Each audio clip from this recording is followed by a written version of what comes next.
राधा रमन हरि गोविंद जय जय।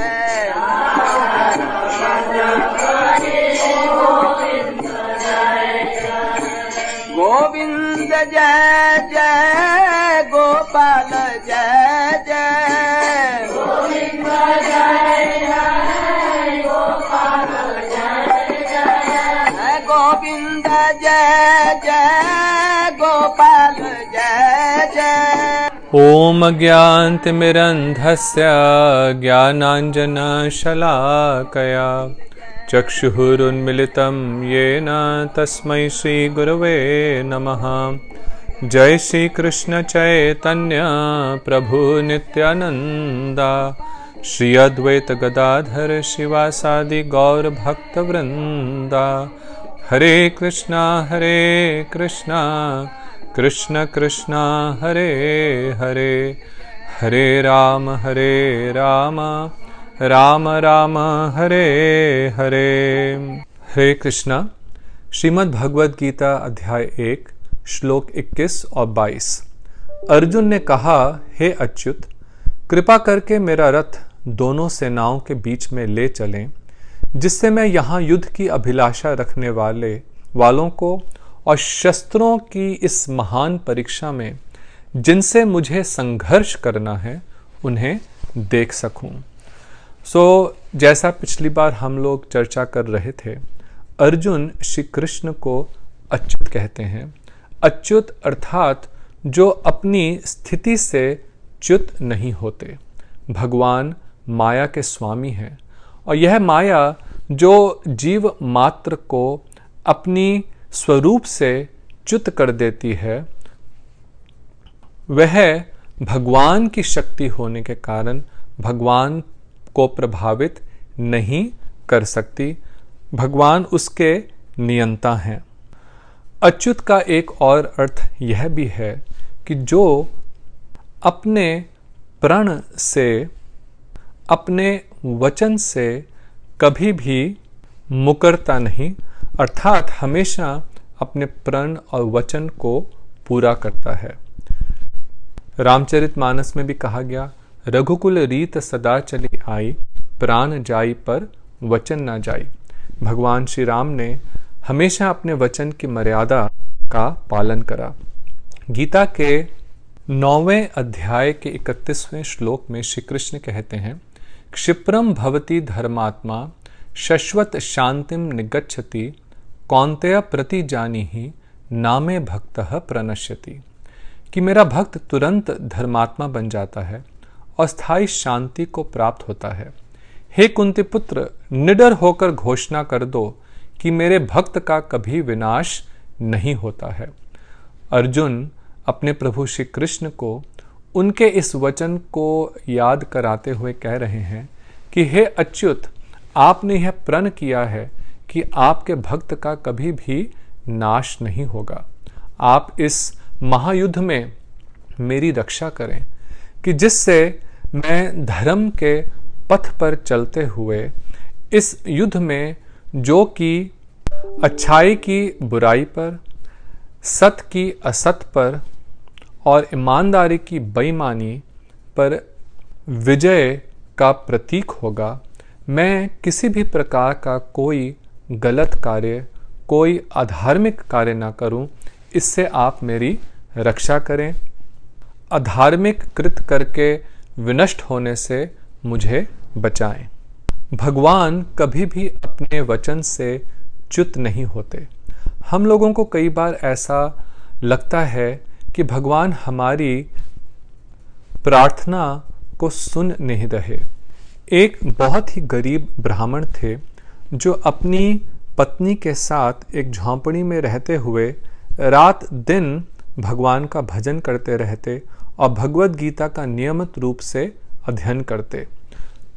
मधुकरी करने जाते और जो थोड़ा सा दाल, रोटी या आटा मिल जाता उसको घर लाते, ब्राह्मणी वो पकाती और वो थोड़ा थोड़ा दोनों खा करके संतुष्ट रहते। लेकिन उनकी गरीबी बढ़ती ही जा रही थी कि उनके तन को ढकने के लिए वस्त्र भी नहीं थे। बीमार पड़े तो दवा दारू के लिए एक कौड़ी पैसा नहीं था। अपनी गरीबी से धीरे धीरे ब्राह्मण कुछ परेशान हो रहे थे और विशेष करके अपनी पत्नी के कष्ट उनसे देखा नहीं जाता था। एक दिन वे भगवत गीता पढ़ रहे थे और भगवत गीता के 9वें अध्याय का 22वां श्लोक पढ़ा, जिसमें श्री कृष्ण कहते हैं, अनन्यः चिंतयन्तो माम ये जनाः पर्युपास्ते तेषां नित्य अभियुक्ता नाम योगक्षेमम वहामि अहम्। कि जो लोग अनन्य भाव से मेरे दिव्य स्वरूप का ध्यान करते हुए निरंतर मेरी पूजा करते हैं, उनकी जो आवश्यकताएं होती हैं उन्हें मैं पूरा करता हूँ और जो कुछ उनके पास है उसकी मैं रक्षा करता हूँ। इस श्लोक के अर्थ का चिंतन करते हुए ब्राह्मण मधुकरी करने के लिए अर्थात भिक्षा करने के लिए घर से निकले। लेकिन उस दिन तो आश्चर्य की बात कि उनको एक चावल का दाना भी भिक्षा में नहीं मिला। हताश होकर के खाली हाथ वे घर लौटे और सीधा अपने कमरे में गए, भगवत गीता खोली और एक लाल रंग के कलम से, पेन से उन्होंने इस श्लोक को, जहाँ पे भगवान कह रहे हैं योग क्षेमम वहामि हम, कि मैं अपने भक्त की हर वह आवश्यकता, वह चीज़ जो उसके पास नहीं है उसको पूरा करता हूँ और जो उसके पास है उसकी रक्षा करता हूँ, उन्होंने उसको लाल पेन से काट दिया। भगवत गीता को बंद करके वे फिर पुनः घर से बाहर निकल गए। 5-6 घंटे के बाद खाली हाथ पुनः घर जब पहुंचे तो दरवाजे के पास खटखटाया तो अंदर से पकवानों की बहुत ही भीनी भीनी गंध आ रही थी।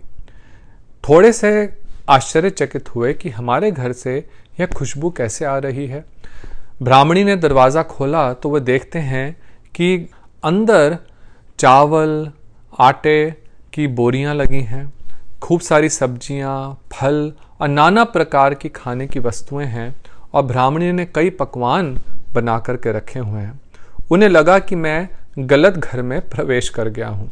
ब्राह्मणी ने कहा, प्रियवर, आप अपने ही घर में आए हैं, लेकिन इससे पहले कि मैं आपको प्रसाद परोसूं, मैं आपसे एक प्रश्न करना चाहती हूँ कि आप इतने निर्दयी कैसे हो सकते हैं? कब से आप इतने निर्दयी हो गए?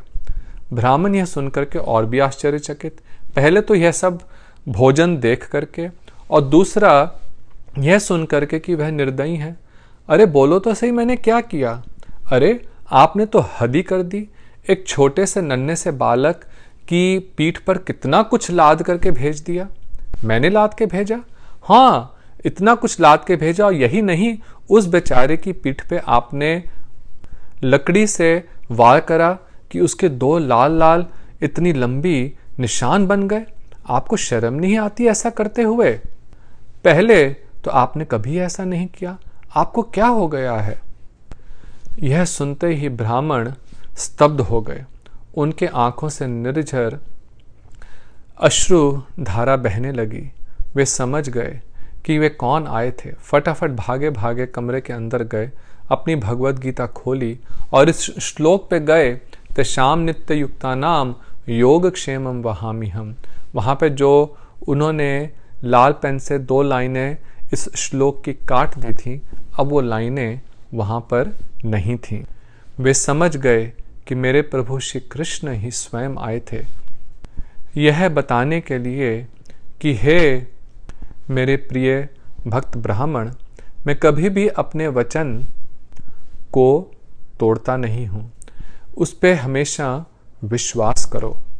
और जब हमारे अंदर भगवान के वचनों में यह दृढ़ विश्वास उत्पन्न हो जाए कि जो श्री कृष्ण कह रहे हैं वे सत्य कह रहे हैं, और यदि मैं उनके वचनों का पालन करूं तो अवश्य ही इस जन्म मरण के चक्र से मुक्त होकर के भगवत धाम की प्राप्ति होगी, तब उसी समय हम भी अपनी इस पतित अवस्था से, इस अवस्था से, जिस च्युत अवस्था से जो हम अपने स्वरूप से च्युत हो गए हैं, अपने सच्चिदानंदमय स्थिति से च्युत हो गए हैं, पुनः अपने सच्चिदानंदमय स्वरूप को प्राप्त कर लेंगे और वास्तव में अच्युत गोत्रीय हो जाएंगे। भारत में हर परिवार का एक गोत्र है। 49 गोत्र हैं जो कि महर्षियों, गौतम महर्षि, भरद्वाज, विश्वामित्री, जमदाग्नि, वशिष्ठ, कश्यप आदि अत्रि ऋषियों से जो पारिवारिक परंपराएं निकली हैं। लेकिन एक गोत्र इन सबसे अलग है। वह कौन सा गोत्र है? अच्युत गोत्र। जो भी कृष्ण भक्त हैं वह अच्युत गोत्रीय बनने की ही इच्छा रखते हैं। भगवान के परिवार के सदस्य बनना यही उनकी एकमात्र इच्छा है। वास्तव में हम भगवान के परिवार के ही हैं, लेकिन चिरकाल से माया के प्रभाव के कारण, अज्ञानता के प्रभाव के कारण हम इस जन्म मरण के चक्र में फंसे हुए नाना प्रकार के दुख झेल रहे हैं।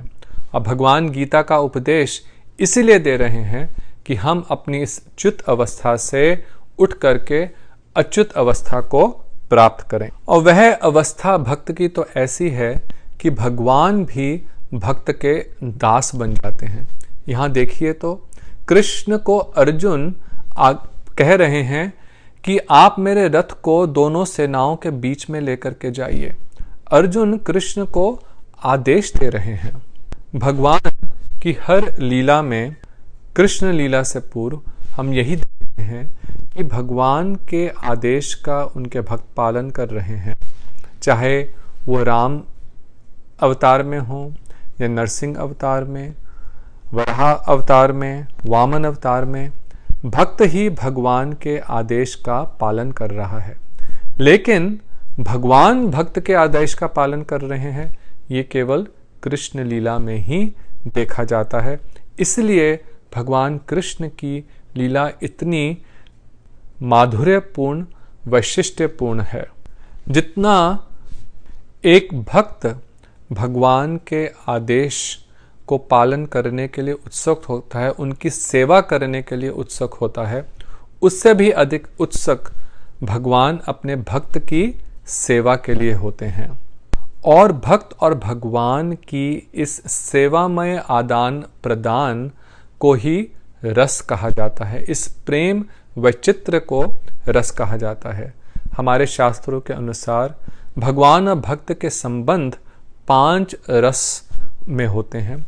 शांत भाव अथवा शांत रस, दास्य रस, सख्य रस, वात्सल्य रस एवं माधुर्य रस।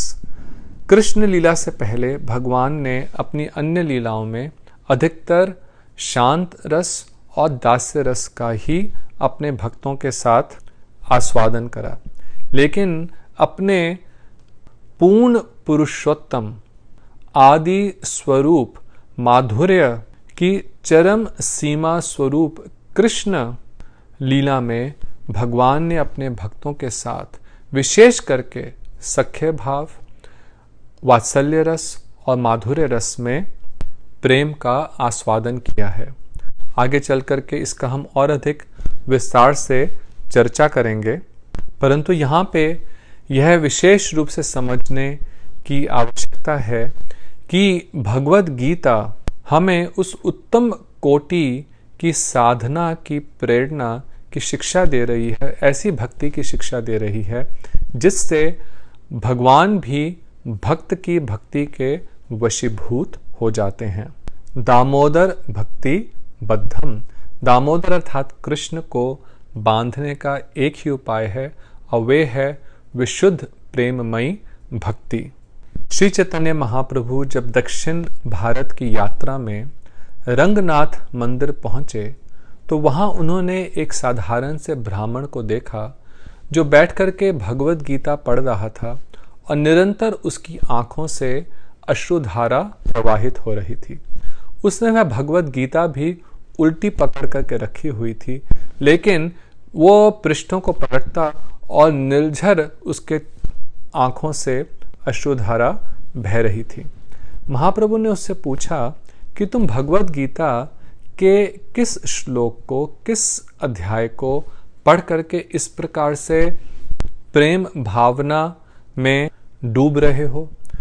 वह ब्राह्मण बोला, हे प्रभु, मैं तो पूर्ण रूप से अनपढ़ हूँ। मैं तो केवल भगवत गीता को पढ़ने का नाटक कर रहा हूँ। वास्तव में मेरे आदरणीय गुरुदेव ने मुझे यह आदेश दिया था कि तुम नित्य रूप से भगवत गीता का पाठ किया करो, परंतु मैं तो पूर्ण रूप से अनपढ़ हूँ, मूर्ख गवार हूँ। मैं भले कहाँ से भगवत गीता पढ़ूं। तो महाप्रभु ने बोला कि फिर तुम रो क्यों रहे हो? तो वह ब्राह्मण बोला कि जब भी मैं भगवत गीता को लेकर के पढ़ने लगता हूँ, देखने लगता हूँ, तो मेरे सामने भगवान कृष्ण की पार्थ सारथी रूप आ जाता है कि वो अपने प्रिय भक्त अर्जुन के सारथी बन गए। देखिए भगवान की भक्त वत्सलता, अपने भक्त के प्रेम में उन्होंने सारथी का भी कार्य करना मान लिया। इससे बढ़कर के भक्त वत्सल भगवान कहाँ मिलेंगे? यही सोच सोच करके मेरे आंखों में आंसू आ जाते हैं। तो ऐसे ही भक्त वत्सल अच्युत श्री कृष्ण के श्री चरणों में हम भी अपने को पूर्ण रूप से समर्पित कर सकें, इसी प्रार्थना और आशा के साथ हरे कृष्णा, राधे राधे। आपका दिन मंगलमय हो। राधे राधे राधे, जय जय श्री राधे। राधे राधे राधे, जय जय श्री राधे।